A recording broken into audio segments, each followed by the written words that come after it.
নতুন এলাকায় ছড়াতে শুরু করেছে লস অ্যাঞ্জেলেসের আগুন।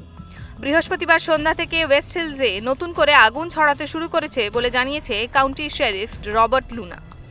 তার কথায় মনে হচ্ছে যেন পরমাণু বোমা ফেলা হয়েছে। স্থানীয় প্রশাসন সূত্রে খবর, আগুন এত দ্রুত গতিতে ছড়াচ্ছে যে কয়েক ঘন্টায় 900 একর জমি নিশ্চিহ্ন হয়ে গিয়েছে।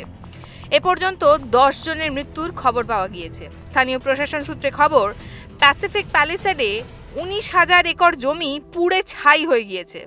অন্যদিকে আল্টাডেনায় আগুনের গ্রাসে চলে গিয়েছে 13,000 একর জমি।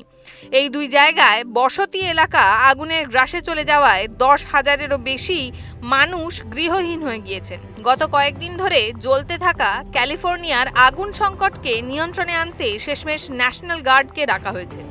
লস অ্যাঞ্জেলেসের সবচেয়ে ক্ষতিগ্রস্ত এলাকা হলো প্যাসিফিক প্যালিসেড এবং আল্টাডেনা। এখানে প্যারিস হিলটন, অ্যান্থনি হপকিন্স, বিলি ক্রিস্টালের মতো বহু হলিউড তারকার বাসভবন রয়েছে। সেগুলিও আগুনের গ্রাসে চলে গিয়েছে। 1,80,000 বাসিন্দাকে উদ্ধার করা হয়েছে। লস অ্যাঞ্জেলেসের মেয়র ক্যারেন ব্যাস জানিয়েছেন, এটি নজিরবিহীন ঘটনা। এরকম আগে কোনো দিন দেখেননি। চারদিকে শুধু আগুন আর আগুন। নতুন নতুন এলাকায় ক্রমশ ছড়িয়ে পড়ছে সেই আগুন। দমকল কর্মীরা নিরন্তর চেষ্টা চালিয়ে যাচ্ছেন, কিন্তু আগুনের রূপ আরও ভয়াবহ হয়ে উঠছে। সবচেয়ে বেশি ক্ষতিগ্রস্ত হয়েছে প্যালিসেডস, আল্টাডেনা, প্যাসাডেনা এলাকা। দক্ষিণ ক্যালিফোর্নিয়ায় মোট ক্ষতিগ্রস্ত হয়েছে অন্তত 3 লক্ষ ঘরবাড়ি। প্রায় 1 লক্ষ বাসিন্দা ঘরবাড়ি ছেড়ে পালাতে বাধ্য হয়েছে। মঙ্গলবার প্রশান্ত মহাসাগরের তীরবর্তী প্যালিসেডস এলাকায় প্রথম দাবানলের আগুন ঢুকে পড়ে। বুধবার বিকেলের পরে 3টি বড়সড় আগুন এগিয়ে আসতে থাকে শহরের দিকে। শুষ্ক ঝোড়ো হাওয়ায় আগুনের তীব্রতা আরও বাড়তে থাকে। লস অ্যাঞ্জেলেসের কোথাও কোথাও আগুনের হাওয়ায় গতিবেগ ছিল ঘন্টায় 100 কিলোমিটার বা তারও বেশি। বিলাসবহুল প্রাসাদ আর বাংলোয় সাজানো লস অ্যাঞ্জেলেস শহরের বহুলাংশ এখন পুড়ে ছাই হয়ে গিয়েছে।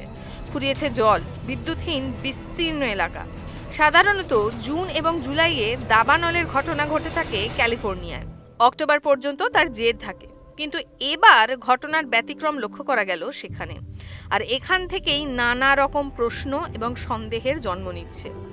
এখনও আগুন লাগার উৎস খুঁজে পাওয়া যায়নি। দক্ষিণ ক্যালিফোর্নিয়ায় গত কয়েক মাস ধরে বৃষ্টির কোনো দেখা নেই, ফলে রুক্ষ এবং শুষ্ক আবহাওয়া সেখানে। আমেরিকার খরা বিষয়ক দফতর জানিয়েছে, এবছর ক্যালিফোর্নিয়ায় 60% অঞ্চল খরা প্রভাবিত।